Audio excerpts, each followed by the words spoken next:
Assalamualaikum warahmatullahi wabarakatuh. Pada mata kuliah Fisiologi Tumbuhan ada proses difusi, osmosis, dan imbibisi.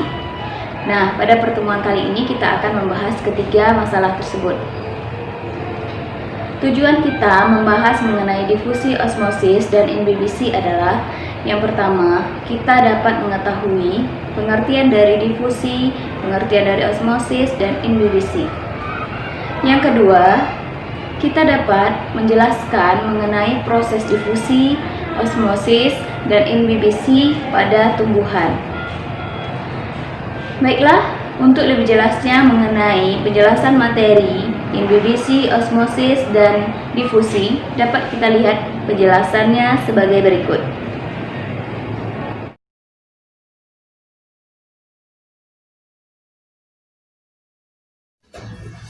Nah, difusi adalah proses pergerakan acak partikel-partikel gas, cairan, dari konsentrasi tinggi ke konsentrasi yang lebih rendah. Nah, kuncinya di sini adalah pergerakan acak partikel ya. Atau dapat juga kita artikan seperti ini.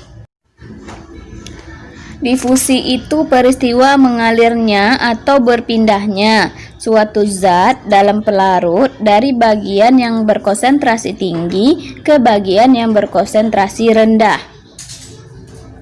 Nah, di sini kata kuncinya zat dalam pelarut ya. Jadi bukan pelarut, zat dalam pelarutnya. Istilah lainnya perpindahan molekul terlarut dari hipertonis ke hipotonis. Hipertonis itu adalah konsentrasi yang tinggi. Kebalikannya adalah hipotonis. Ini adalah gambar proses difusi. Di situ dapat kita lihat ruang di luar sel sama yang bagian dalam sel. Terus ada lipid bilayer atau membran sel yang terdiri dari dua kepala lipid dan ada satu ekor yang masing-masing bertemu di bagian tengah. Nah, yang bulat-bulat biru itu adalah molekul terlarut atau partikel-partikel. Nanti mereka akan melewati membran sel dan lama-kelamaan molekul atau partikel terlarut tersebut akan menyebar secara merata. Pergerakannya dapat kita lihat dari konsentrasi partikel atau molekul yang lebih tinggi ke konsentrasi partikel atau molekul yang lebih rendah atau hipotonis. Gambar yang ini sama juga, dimasukkan di situ molekul gula. Nanti molekul gula itu akan tersebar secara merata ke seluruh bagian zat pelarut. Akibatnya lambat laun cairan menjadi manis semua. Nah, artinya gula yang mencair merupakan zat yang berkonsentrasi tinggi. Kemudian ia berpindah ke konsentrasi rendah yaitu air atau pelarut.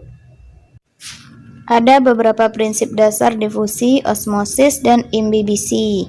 Yang pertama, setiap molekul cenderung untuk menempati ruang dengan merata. Maksudnya itu dengan seimbang. Yang kedua, molekul pada konsentrasi tinggi memiliki tekanan yang lebih rendah. Yang ketiga, setiap molekul cenderung selalu bergerak karena ada tenaga kinetik. Tenaga kinetik adalah energi yang dimiliki oleh sebuah benda karena gerakannya. Di dalam proses difusi biasanya bergantung pada beberapa faktor. Kita akan bahas dua. Yang pertama, ukuran molekul. Nah, dalam proses terjadinya difusi, ukuran molekul atau partikel juga berbanding lurus dengan tingkat kecepatan proses difusi. Semakin besar ukuran partikel, maka semakin lama pula waktu yang diperlukan dalam proses terjadinya difusi. Yang kedua, suhu. Untuk bergerak dengan lebih cepat, partikel biasanya membutuhkan energi yang besar, dan salah satu sumber energi adalah panas. Sehingga dalam kondisi suhu yang tinggi, proses difusi dapat berlangsung lebih cepat dari kondisi normalnya.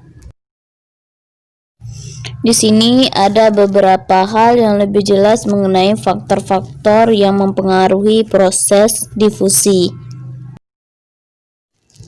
Ada mekanisme difusi sederhana. Yang pertama, difusi itu proses perpindahan molekul, zat atau gas dari konsentrasi tinggi ke konsentrasi rendah.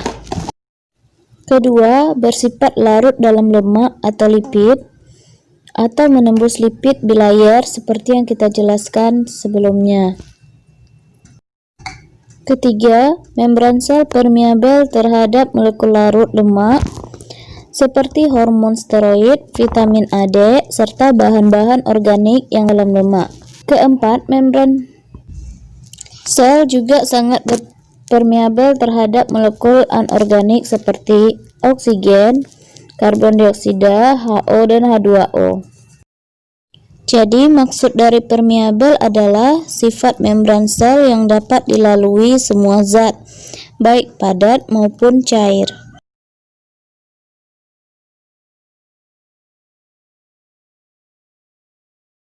Selanjutnya kita bahas mengenai osmosis.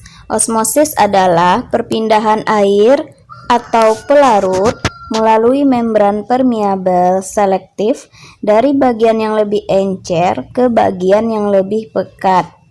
Nah, membran semipermeabel harus dapat ditembus oleh pelarut, tapi tidak oleh zat terlarut, yang mengakibatkan gradien tekanan sepanjang membran.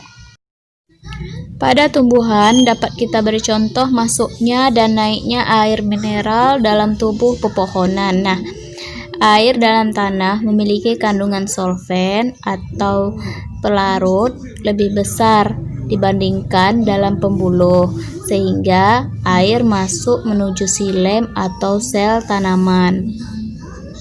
Nah, bagian air yang dalam tanah tadi bersifat encer dia. Nah, bagian yang pekatnya itu adalah yang di dalam pembuluh. Jadi, dari encer menuju ke daerah yang lebih pekat.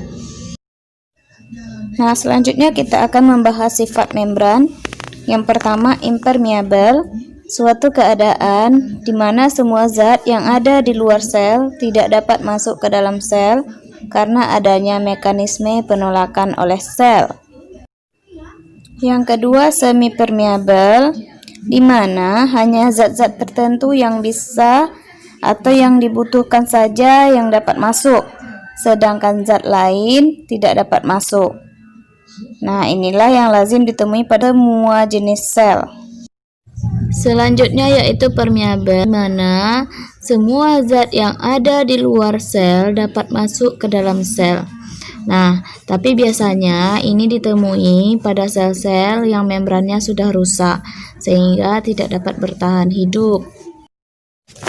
Ini adalah gambar proses osmosis. Dapat kita lihat yang sebelah sini. Nah, itu daerah yang encernya, yang sebelahnya lagi itu daerah yang pekatnya. Nah, yang berwarna oranye itu adalah molekul gula, yang berwarna bintik-bintik biru itu adalah molekul air. Nah, di sini ada membran semi permeabel. Nah, nanti pelarut atau air akan berpindah dari bagian yang encer ke bagian yang lebih pekat. Terlihat ya, yang di sebelah sini ukuran airnya lebih tinggi daripada yang sebelahnya lagi. Ini adalah gambar plasmolisis dan deplasmolisis. Nah, plasmolisis itu adalah proses di mana sel kehilangan air ketika berada di dalam larutan hipertonik. Dari gambar ini dapat kita lihat sel tumbuhan yang dimasukkan ke larutan yang hipertonik, dia akan menjadi mengkerut. Cairan selnya akan berkurang. Nah, ini menyebabkan tumbuhan itu menjadi layu. Nah, sedangkan yang deplasmolisis itu kebalikan dari plasmolisis, yaitu kembalinya air ini ke dalam sel bila sel dimasukkan ke dalam larutan hipotonik. Dapat kita lihat pada gambar yang sebelah kiri, itu selnya mengkerut. Setelah dimasukkan ke larutan hipotonik, maka selnya akan tegang kembali. Jika plasmolisis itu berlangsung dalam waktu yang lama, akan menyebabkan kematian pada tumbuhan. Nah, ini keterangan plasmolisis pada sel tumbuhan yang lebih jelasnya. Biasanya plasmolisis ini terjadi pada kondisi yang ekstrim dan sangat jarang terjadi di alam, kecuali dilakukan oleh para peneliti atau sengaja dilakukan di laboratorium. Ini adalah contoh sel tumbuhan yang sebelah kiri itu sebelum plasmolisis. Terlihat ya, penuh semua warnanya. Nah, setelah dimasukkan ke larutan hipertonik, dia akan mengalami plasmolisis, atau sesudah plasmolisis gambar sebelah kanannya itu terlihat warnanya itu sudah mulai tidak penuh.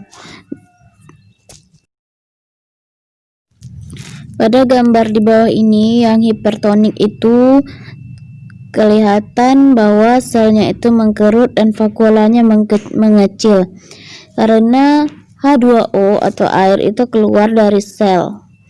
Yang di tengah-tengah itu isotonik. Nah, ini seimbang ya antara yang masuk dengan yang keluar. Jadi stabil ukurannya. Yang ketiga hipotonik. Nah, sel itu dimasukkan ke larutan hipotonik, maka sel itu akan dimasuki oleh air dalam jumlah yang besar sehingga sel tersebut sangat kaku.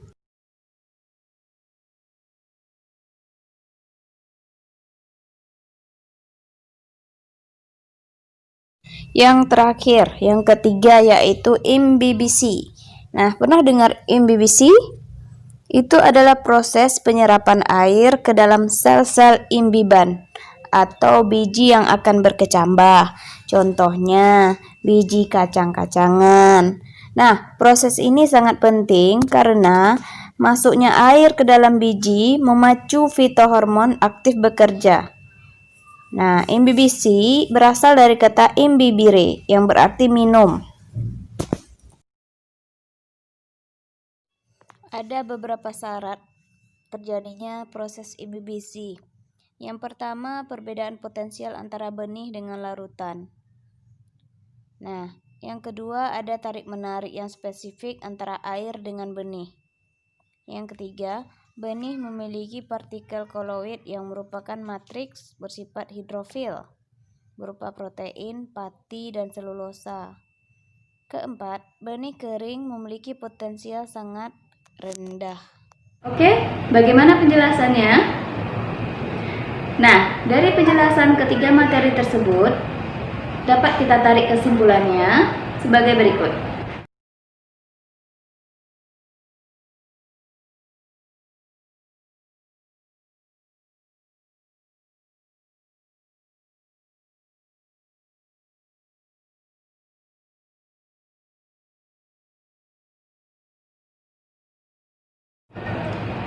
Nah, untuk tugas mahasiswa di rumah, silahkan baca keterangan berikut ini.